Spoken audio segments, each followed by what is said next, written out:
Olá, alunos! Estamos de volta aqui para mais uma aula sobre conceitos de redes e internet. E agora vamos falar sobre o FTP. O que significa FTP?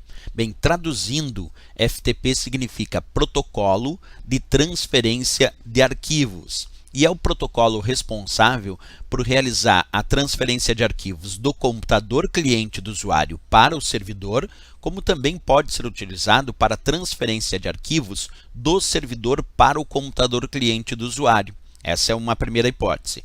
Claro que quando falamos de FTP, que dizemos que é o protocolo para transferência de arquivos, algumas provas de concurso indicam o FTP como sendo a nomenclatura do próprio servidor para transferência de arquivos. Está correto, porque o FTP, por sigla, significa protocolo, mas isso também nomina o servidor de transferência de arquivos. Então, se uma prova indicar FTP é protocolo de transferência de arquivos, está correto. Se a prova indicar FTP é um servidor para transferência de arquivos, está correto também, ok? Então, protocolo utilizado para transferência de arquivos do servidor para o computador do usuário e vice-versa.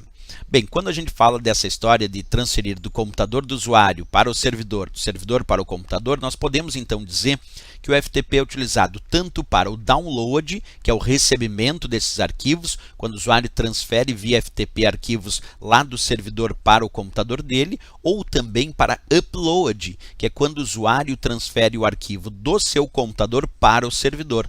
Então, o FTP serve para as duas vertentes, tanto para download quanto para upload de arquivos, ok? Ele pode ser utilizado de forma anônima ou controlado por senha. Isso quer dizer que se eu estou usando um sistema FTP anônimo, eu consigo realizar a transferência de arquivos sem a necessidade de identificação ou autenticação naquele sistema mediante uso de senha. Agora, boa parte dos sistemas FTP exigem autenticação e identificação mediante nome de usuário e senha para então realizar a transferência de arquivos do meu computador para o servidor ou do servidor para o computador. Agora, se a prova sugerir, existe FTP anônimo sem senha? Sim, existe. E existe FTP anônimo, sem senha, existe FTP que não é anônimo porque exige identificação mediante uso de nome de usuário e senha. Ok? Aqui é só para dar uma demonstração. Imagina que lá nós temos um arquivo, observa, num servidor da internet, e aí o usuário vai realizar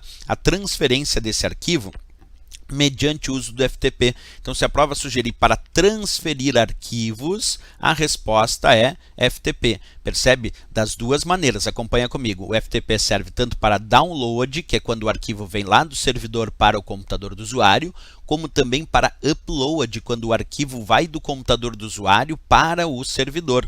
Certo? Isso então é o FTP, o protocolo para transferência de arquivos ou servidor de transferência de arquivos. Vamos à leitura de uma questão sobre esse assunto. A disponibilização de arquivos para a intranet ou internet é possível por meio de servidores especiais que implementam protocolos desenvolvidos para esta finalidade.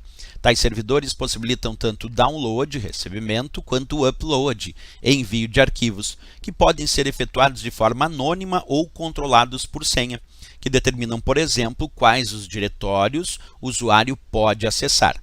Esses servidores nomeados de forma homônima, isto é, com o mesmo nome, ao protocolo utilizado, são chamados de servidores. Como ele citou aí a transferência de arquivos tanto para o download quanto para o upload, resposta a letra C de Canadá, FTP. Porque FTP que é o protocolo de transferência de arquivos e de forma homônima dá nome também ao servidor FTP, que é o servidor de transferência de arquivos. Então, sem dúvida nenhuma, aí a resposta a letra C de Canadá para esta questão sobre FTP. Ok, pessoal, era isso sobre o FTP, o nosso protocolo de transferência de arquivos. Se gostou do nosso vídeo, marca gostei e também se inscreve ali no nosso canal. Um abraço, até a próxima aula, bons estudos!